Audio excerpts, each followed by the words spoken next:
Welcome to Neuro-Mind, a joyful, inclusive podcast that celebrates what happens when curiosity meets passion. Each episode invites a neurodivergent or neurotypical guest to deep dive into their special interest, whether it's snooker, bingo, welding, British TV soaps, Lego, or in today's case, the dramatic, chaotic, and endlessly fascinating world of the Tudors. Inspired by Mastermind, but without any of the pressure, spotlights, or performance anxiety. Neuro-Mind is all about pride, passion, and the incredible things our minds can do when we're truly interested. Today, we're doing something a little different. I'm usually your host, Mark, but today I'm in the hot seat. In a dramatic twist, I'm surrendering the host's chair to Richard, who will be quizzing me on my lifelong fascination with the Tudors. How are you doing today, Richard? Tip-top. Are you ready to tell us everything we've ever wanted to know about the Tudors? Let's go for it. Before we sharpen the axes, don the ruffs and dive into Tudor drama, we'll start with a quick warm-up. Is there a smell that instantly takes you back to a memory, good or bad?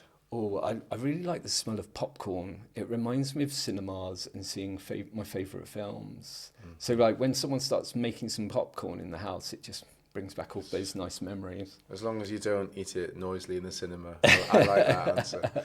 Now it's time for the focus round. Mark, please can you do us the honour of pressing the red Neuro-Mind sound effect button?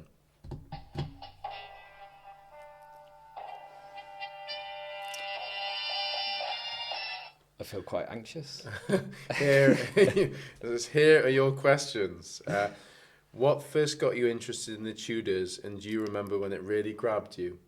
Yeah, I think when I realised that it's not just about dates and names, it's about people, the drama, the intrigue, all the stuff that goes on in the personal lives. It affects every aspect of Tudor life. Like people's personal lives could shape the future of the country. And yeah, when I realised that, and all of Henry VIII's marriages and were a sort of domino effect of changing the country and changing everything that regular Tudor people had to live by. It was like a historical soap opera. All right, because taking GCSEs, you just focused on learning the dates. But I've never been good at dates. Obviously, it's a lot more. Yeah, like my dyslexia just didn't make me very good at history because I couldn't remember the dates. But actually, I realised I loved the stories, and that's what it was about for me. And that's the beauty that Netflix is making history more accessible. We're Exactly. enjoying the dramas. Exactly. Do you have a favourite Tudor figure, and what is it about them that fascinates you? Well, I'm really drawn to Tudor women because they lived in a time where, you know, it wasn't that easy to be a woman. But they gained power, they reshaped the direction of the country. They, you know, some of the Tudor women did amazing things considering how limited the system was for them, you know? It's one of my regrets that I didn't do history GCSE because it involves staying late after school, and that's not an option when you're 13 or 14 years old. Strangely enough, I didn't do history GCSE either right. because, I wasn't very good at dates, so I thought it wasn't for me, but yeah, I realised pretty soon after that it was. But the only history I know is that Elizabeth I is always a strong woman playing it, and Blackadder being Miranda Richardson, and how Blackadder 2 revolves around her. She's perfect for that such role, a brilliant character. She's such a strong woman. Yeah, totally. What do you think makes the Tudor period so dramatic compared to other parts of history? Well, everything's turned up to 11. Do you know what I mean? Like the Tudor period was a very extreme time in history. Religion, loyalty, marriage, life or death. People would rise quickly and then fall even faster. There was no safety net. Private life shaped, national history. And there were emotional extremes absolutely everywhere.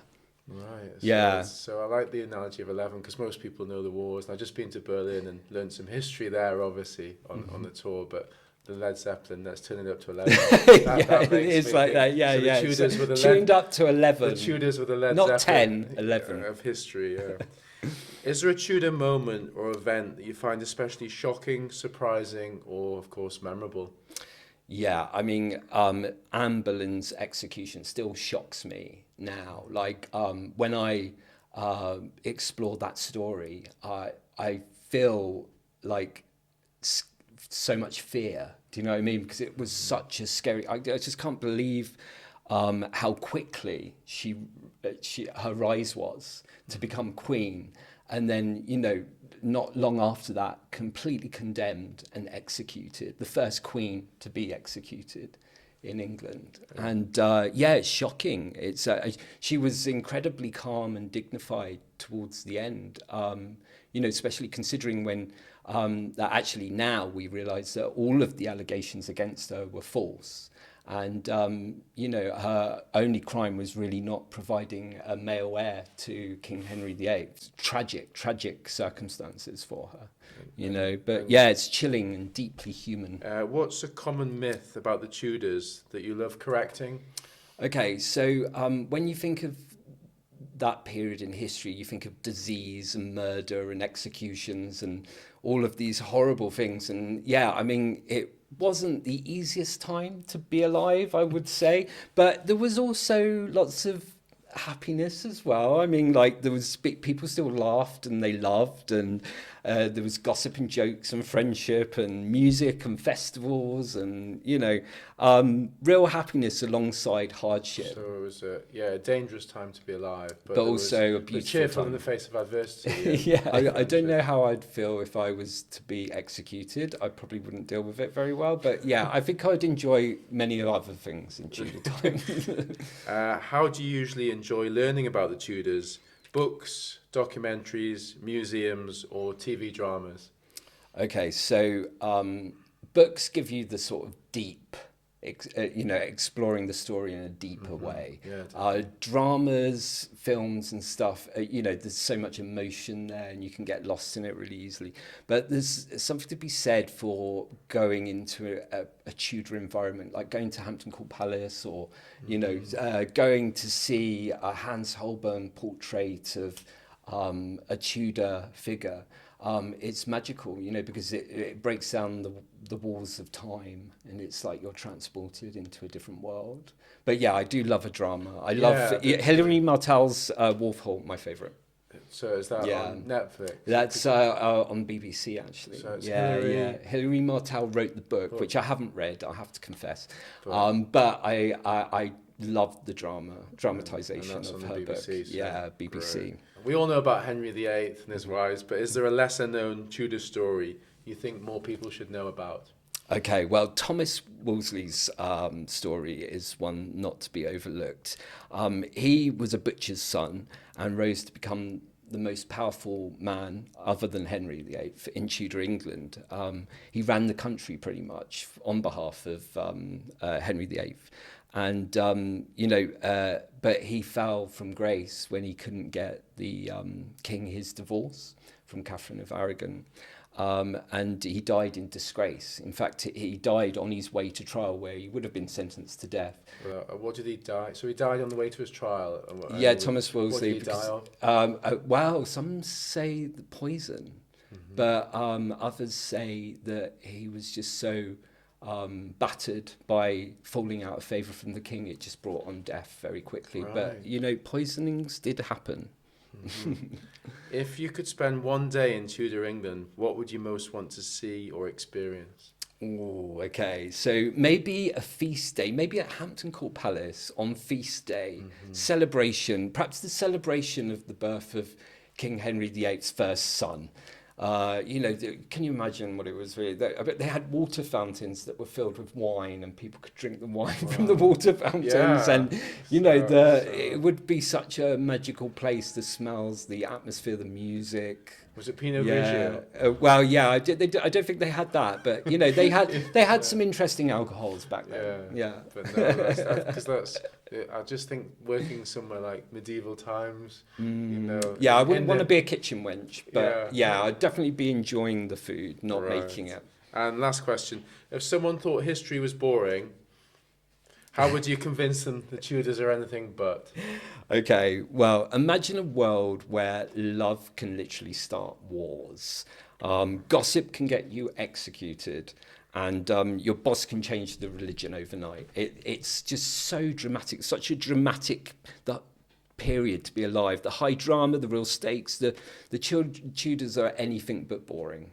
Right, so gossip could get you executed. I don't think I'm going to make it to 52. Right, so thanks. Now it's time for the deep dive. Mark, please press the green Tudor theme sound effect button to get us started.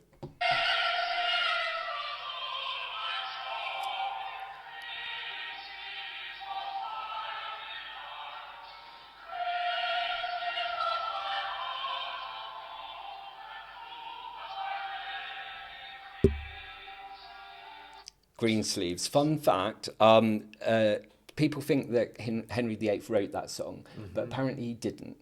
But loads of people think he did. Think he did. It just Yeah, takes in fact, I don't think they know who wrote it, but it's very associated with the Tudors. And for me, it's Blackadder. My least favourite Blackadder, but after this, I'm going to watch the first Blackadder again. Me too. Yeah, so this is a chance to go beyond the facts and explore why the Tudors mean so much to you.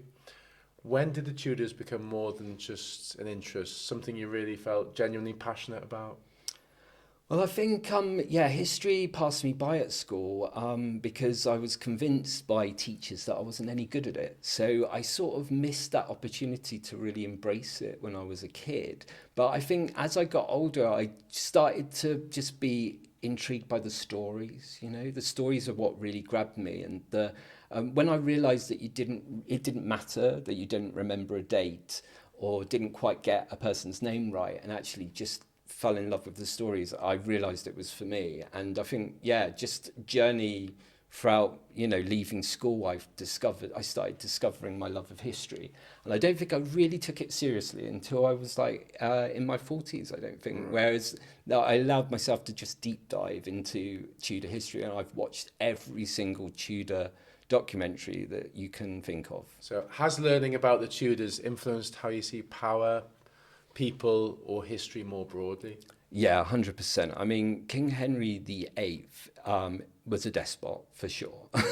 Figures like King Henry VIII or even Trump today, President Trump, they share things in common, I'm afraid to say. I was about to say, do you think history repeats itself, or do you think we've learned a lot from history? It repeats itself a lot, but we're doomed to repeat it if we don't learn from history, aren't we? Time for Neuro Quickfire.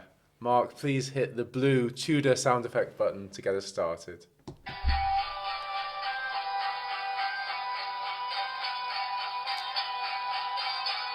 So this is the lightning round. If you can't decide, feel free to skip, but we don't want many skips. Let's hear what you really think. Treason trials or royal weddings?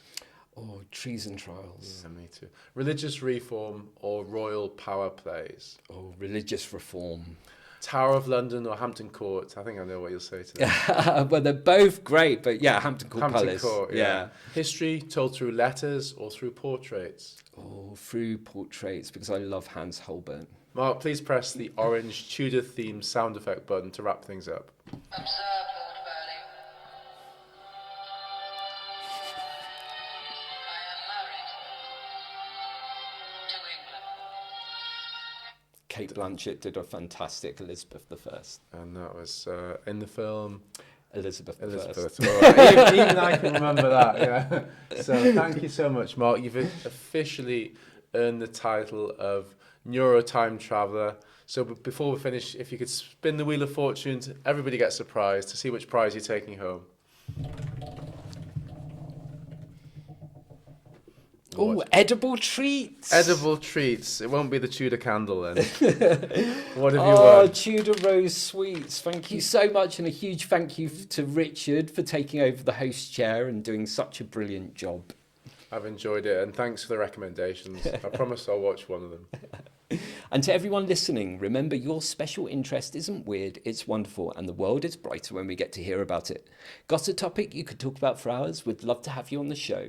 Come and be a guest on Neuro-Mind, the podcast that celebrates everything you love, no matter how niche, nerdy, or neuro-wonderful.